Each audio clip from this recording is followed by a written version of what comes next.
As you know, there's so much happening with Israel and the attempt to create this monarchy that most people don't know that's what's really going on behind the scenes. But according to the Bible, that is what's happening. And these protests are starting to involve the military and other things that could really severely change and affect Israel. But this is by Tom Bateman, BBC News, Jerusalem. And it says, Israel's elite fighter pilots escalate judicial reform protests. Fighter pilots in an elite Israeli Air Force squadron have vowed not to attend training in an unprecedented protest against the government. Nearly all of the 40 reservist pilots from 69th Squadron have refused to join a one-day training exercise this week. It is seen as an unparalleled political move by some of Israel's most strategically important reservists. It is also a sign of growing opposition to the ruling nationalist coalition's plans to overhaul the legal system. One unnamed pilot told the Ynet News website that the squadron was signaling that we won't be prepared to serve a dictatorial regime. Meanwhile, the national airline El Al said that it had found a crew to fly Prime Minister Benjamin Netanyahu and his wife to Italy for a planned state visit this week because they were refusing to fly him there. So a replacement had to be made to fly him for this state meeting. Following media reports, its pilots had refused to fly the couple as part of the protests. And in a future sign of growing concern among Israel's military leadership, 10 former Israeli Air Force chiefs published an open letter calling on Mr. Netanyahu to stop and find a solution to the crisis, given the level of protest among pilots and air crews. This caught my attention because I had just said in my prior video that those who receive power as kings, there's 10 of them for 1 hour with the beast or the king, could definitely be representatives, one each of the 10 tribes of Israel. But this is 10 former Israeli Air Force chiefs. And I had said that they would pick one person as like a chieftain of their tribe. So I think that's really interesting. Just kind of a parallel connection there. We are fearful over the consequences of these processes and the serious intangible danger posed to the national security of the State of Israel, the letter said. It follows an announcement last week by reservists in the elite 8200 intelligence unit, who also said that they would not turn up for aspects of their reserve duty. Israel's reservists are a key component of its military forces, often carrying out frontline roles, and in the case of the Air Force, regularly involved in active combat operations. Over the weekend, Mr. Netanyahu responded, tweeting a black and white picture of his military ID from when he was conscripted in 1967.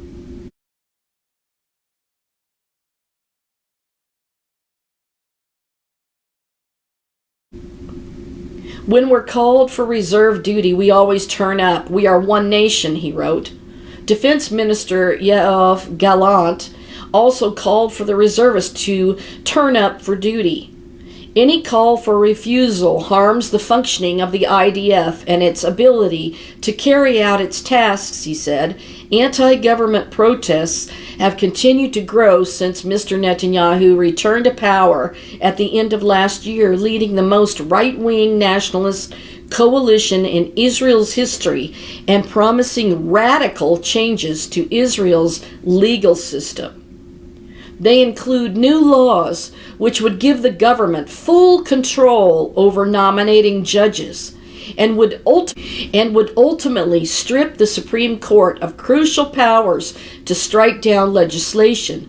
Most legal scholars say the reforms would effectively destroy the independence of the judiciary, while opposition figures describe the proposals as an attempted regime coup by the Prime Minister and his coalition.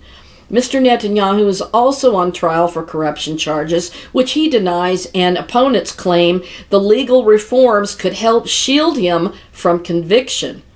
The proposals have sparked some of the biggest anti-government demonstrations in Israel's history, with an estimated 150,000 people on the streets of Tel Aviv and tens of thousands more in the protests elsewhere on Saturday. During demonstrations last week, security forces used stun grenades and water cannon against protesters after the far-right National Security Minister Itamar Ben-Gvir vowed to crack down on anarchists who blocked roads. Mr. Netanyahu says the reforms are designed to stop the courts overreaching their powers and that they were voted for by the Israeli public at the last election. The pilot reservists are also reportedly concerned that the new hardline government's conduct could expose them to prosecution by the International Criminal Court without being able to argue that an independent judiciary in Israel is responsible for ultimately investigating wrongdoing by its own forces. Human rights groups and Palestinian officials, however, have long dismissed Israel's own inquiries into its forces' conduct as a whitewash. Threatened boycotts by reservists in Israel are not uncommon, but the scale and seniority of those now involved is unprecedented. The pilots' protest adds to announcements by reservists in almost every combat or intelligence unit in recent weeks threatening not to serve if the government presses ahead with the highly controversial changes. Army Chief of Staff Lieutenant General Herzi Halevi has reportedly spoken to Mr. Netanyahu, warning him that the action could harm the military's operational capabilities. Wow, that's really something when the military is protesting what's going on in the government and the reduction of the democracy and the rights of the people to have any say, and seeing that he's altering the judicial system severely. And as I said, ultimately putting an absolute monarchy in there to restore the ancient throne of David and to set an earthly king on that throne who will be a dictator, aka probably the Antichrist. Very interesting things happening in Israel. We still have to pray for the peace of Jerusalem, but God had said all of this stuff was going to come to pass. And the time of Jacob's trouble is going to include all kinds of this trouble. Unfortunately, the innocent citizens get dragged into these leaders' dictatorships and coup attempts, and they have no say because these power brokers are making the laws and protecting themselves through their own laws that they're passing. Anyway, we need to really be looking up because our redemption draws nigh. We know these things are coming to pass and it's getting more intense. I just am grateful that God revealed that to me about the restoration of the monarchy and that that's what's really going on behind the scenes. And how do I know that for sure? Because not only is it revealed in the book of Revelation, but the Rabbi Berger from King David's tomb commissioned a crown to be made for the Messiah, the Anointed One. And everything I've told you about King Charles III and his hair, his genealogical line that they claim to be, going back to David and all.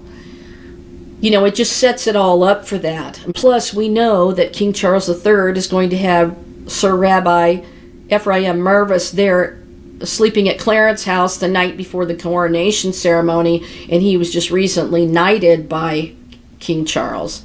So also Rabbi David Rosen, he's over there in Israel, and he was also knighted by the Queen, I believe. Their ties are thicker than anyone really knows. Plus, he's got the relatives buried on the Mount of Olives. He's got 2 relatives. His father's mother is buried there, Princess Alice, and the other relative who died during the Bolshevik Revolution up there in Russia. And she was killed when she was thrown down into a pit by the soldiers, and they threw grenades down there, and they were singing Christian hymns, and they kept throwing grenades down there, and finally one of them destroyed the people. But she was buried up there on the Mount of Olives. So they have connections, and Princess Alice was considered and accepted as the righteous of the Gentiles by the Jewish people. So there's inroads there that people are not considering. So this is a huge event, and it's really sad to see all of this happening to Israel, because I had a different view earlier, but when the Lord started showing these things to me, and I was absolutely so shocked I could not keep writing, because I just said, no way that they are Mystery Babylon. But sorry, it's going to be right there in Jerusalem, and very clearly written in the scriptures. So don't be deceived by false stories of that, because there's a lot of people speculating just with their own speculation. They're not going by scripture, and who Daniel was writing about in the prophecy was Jerusalem and God's holy mountain and the restoration of the temple there and the return of God's presence. So Daniel's going to get his wish. He's going to get his prayers answered, and that temple will be rebuilt. They'll put an earthly king on that throne because they haven't accepted their king. And then the king will descend from heaven like a flash of lightning and split the Mount of Olives. And interesting, that's where they got the olive oil to anoint the king. And that king, Jesus, was in the Garden of Gethsemane with the olive trees, some of which are still there after 2,000 years producing olives. And he's the true anointed one. So this is just a report about what's happening with the military and how they are protesting in certain squadrons.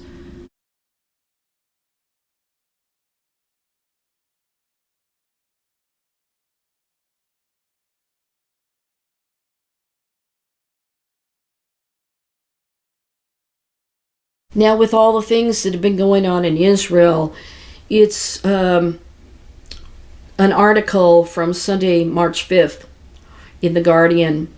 And it says, Israel is at a crucial crossroads. It can save itself or slide into despotism. By Dalia Scheindlin. Benjamin Netanyahu's government has quickly transformed into the country's gravest threat. I find that very interesting.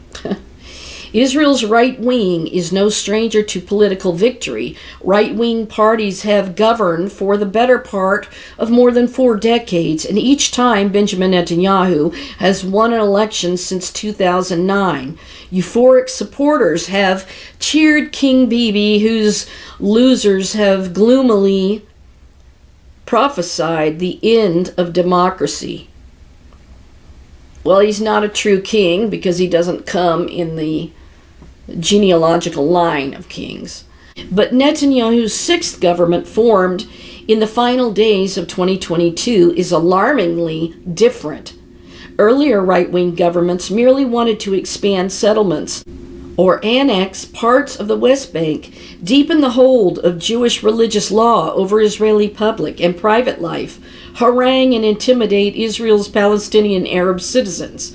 To do these things, populist illiberal governments of the last decade threatened to constrain the judiciary, but their vitriol didn't yield significant reforms other than judicial appointments of their choice.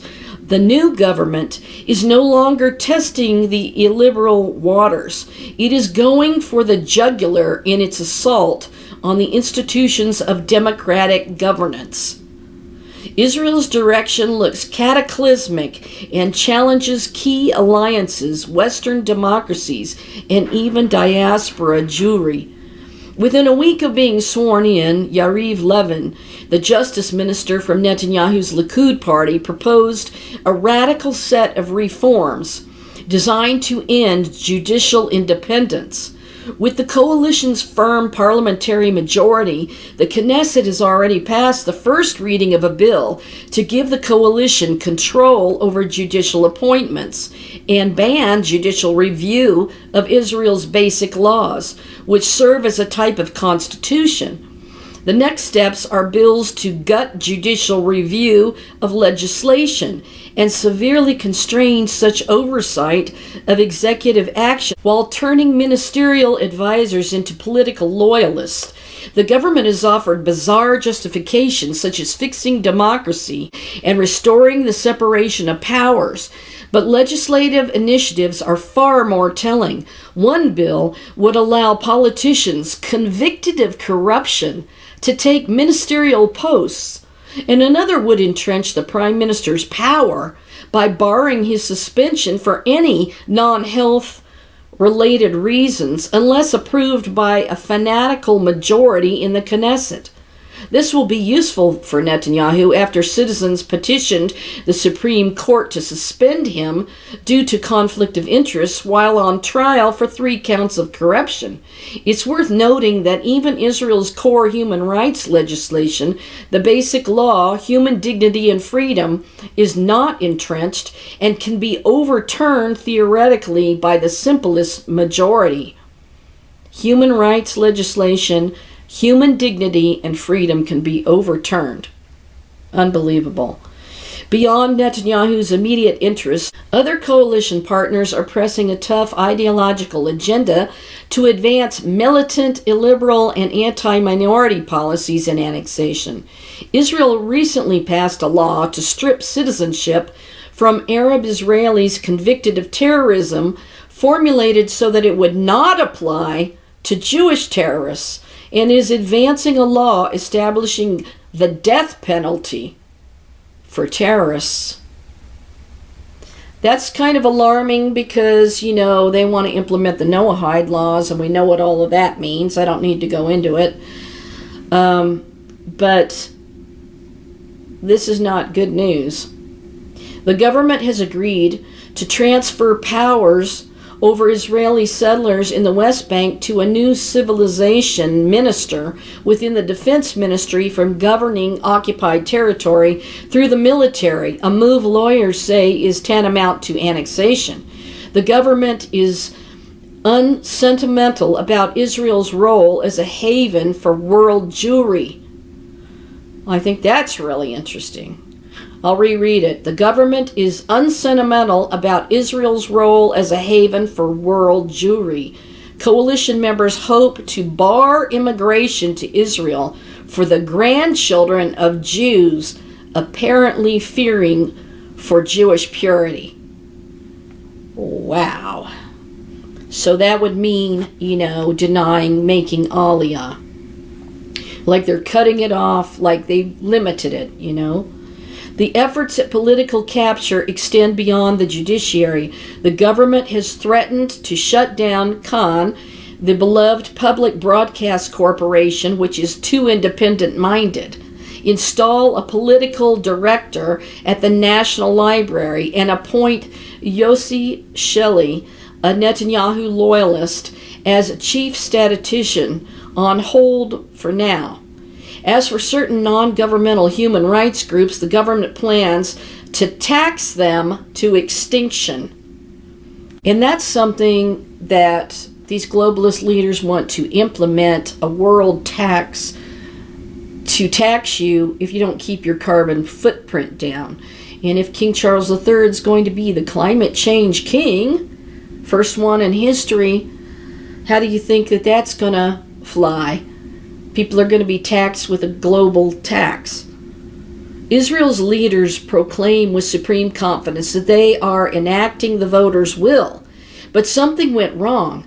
Up to 100,000 Israeli citizens have piled into the streets in a series of demonstrations that have drawn a remarkable array of social and professional communities, economists, high-tech entrepreneurs, medics, environmental groups, women, and the LGBTQ groups and anti-occupation activists were unlikely allies even before David Barnea, the Mossad chief, allowed the agency's staff to demonstrate.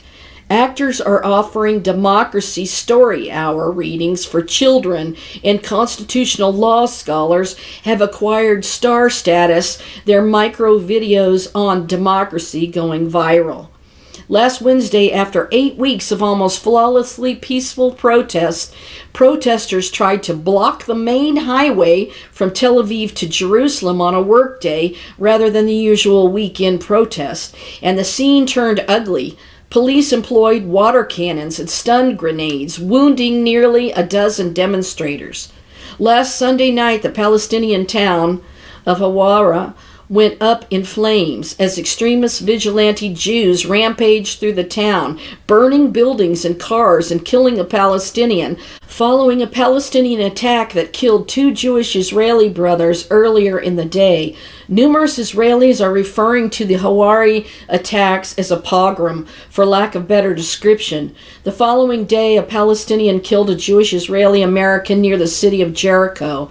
These followed an Israeli raid in February that killed 11 Palestinians in Nablus and prompted U.S. concern in a cycle that began well before the government was formed, but which has only worsened. Economic damage looms. Financial institutions are warning that the judicial reforms could scare off investors and lower Israel's credit rating. High-tech firms are pulling out funds, and the shekel's value has dropped sharply. What will happen? Netanyahu once prided himself on being Mr. Security and Mr. Economy, the guardian of the special bipartisan relationship with the U.S., but none of that seems to be holding him back. In contrast to nearly all other democracies, Israel has no clear constraints on executive power, with a parliamentary majority beyond the judiciary. Despite its citizens' visceral defense of democracy, there's no legal requirement for the government to listen. The two sides are locked in a standoff. About 2 years ago, a popular satirical joke showed that Israel needed a civil war to settle its divisions, but no one is laughing now. Many are scared. Beyond that extreme scenario, Israel has 2 paths. In one version, the pro-democratic, moderate right, center, and left-wing elements make newfound common cause and win the next elections. They may not solve the Israeli-Palestinian conflict, but they can preserve Israel's institutions and international positioning. In the second, this government will dispense with even those democratic institutions it has, centralize its power, and complete its pivot towards Netanyahu's famous friends, from Hungary's Viktor Orban to new authoritarian allies in the Middle East. At least then Israel will be free of pesky demands such as maintaining human rights and freeing the Palestinians. Freedom won't enter into the picture for anyone. Dahlia Schleindlin is a political analyst, a policy fellow at Century International, and a columnist at Haaretz. She lives in Tel Aviv. And this was a report in The Guardian.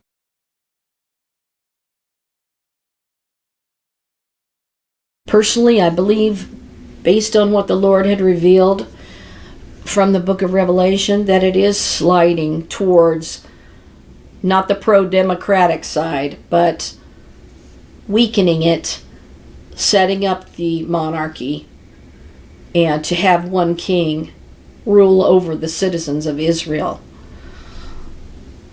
They already are not having a say. And we already know what the ultra-Orthodox plans are to pass a bill.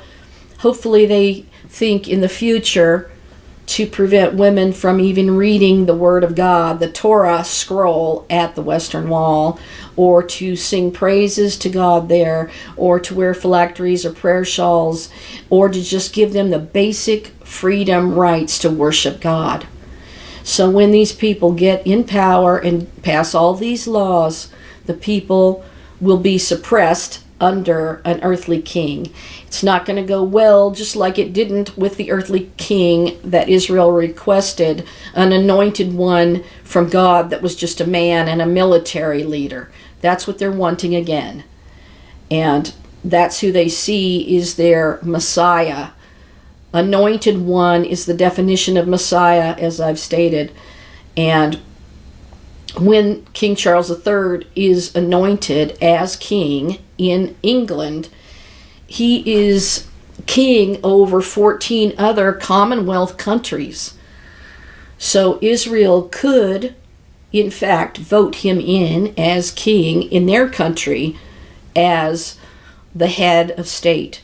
And therefore, the deadly wound of the sword, and yet lived, was the ancient monarchy of Israel being restored by the head of state coming to power again, and an earthly king sitting upon that throne that they believe is the throne of David. So these are really interesting times. Things are stampeding, it seems. I just think it's incredible how the Lord had revealed so much to me, and I mean, it's just like coming a verification before our eyes. You know, I got completely shocked when I just got that article, and it basically said what I had been telling you guys. God is working through his people, speaking through the Holy Spirit, and showing you things before they come to pass. And one of the latest reports does say that Israel president says judicial compromise closer as protests escalate. Israeli President Isaac Herzog on Monday said a compromise in the government's judicial overhaul plan could be imminent, even as protests against the reform continued to spread. So I think they're stampeding this whole thing. I don't think they're going to compromise, at least not fully. They've got a plan, they've got a mission, they're going to put a king upon that throne. It's no longer going to be the democratic government. It's going to be a monarchy. But then the Lord Jesus descends from heaven and sets up his kingdom and takes away the kingdoms of this world. And we can't wait for that to happen, right? So keep looking up. Keep paying attention to the night of watching, which I told you is Passover night. Keep that in mind. Keep it in your heart. Passover is beginning the evening of April 5th and ends the evening of April 13th, 2023. So get prepared. Get your hearts prepared and right with the Lord, and draw close to him and keep close to him in these awful times that we're going through. And by the way, the Bible's very clear about how Israel is supposed to treat the stranger within their land, the foreigner, the widows and the orphans, and they're to be kind, and they're supposed to be not antagonistic. Israel is supposed to be the representation of hospitality to the world. And that's not what's happening in Israel. So they're not really treating the foreigner like God says to treat them. And this is part of the problem and issue. If they think they're superior and that Gentiles are nothing but the dung under their shoe, they're not going to be treating them like God said to treat them. So there is this superiority attitude that's over there. You know, it was, I was treated that way by somebody I had been very nice to. I spoke to for 5 years. And then when I tried to show something loving about Jesus, man, it was just like, you're not one of us. You know, you have no place here. You have no say here. Okay, you know, but I do in God's kingdom. And I'm looking up. I'm keeping my eye to the sky because the king is coming. And I don't want the one that they're going to seat upon the throne and who's going to sit in the third temple and proclaim that he's God, because as a dictatorial king, he can force the people to bow down to him as a god. That's the meaning of an absolute monarchy. Part of the meaning, I should say. Keep these thoughts in mind and keep your eye to the sky. The king is coming.